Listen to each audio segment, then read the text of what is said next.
आपल्याकडे कोकणामध्ये घ्या, कुठेही घ्या, महाराष्ट्रामध्ये कोणी येतंय जमिनी घेतंय. 2023ची गोष्ट सांगतोय मी तुम्हाला. आता 2023ची गोष्ट सांगतोय. 2023ला गोव्यामध्ये कायदा केला गेलेला आहे.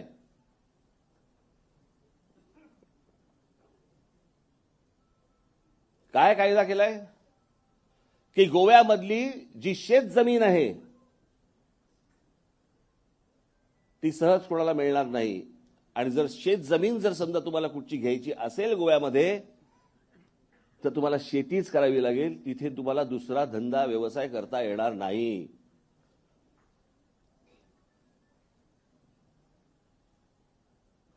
राज्य कोणाचं आहे गोव्यात? भारतीय जनता पक्षाचं राज्य आहे. भारतीय जनता पक्षाचे मुख्यमंत्री तिथे अशा प्रकारचा कायदा करतात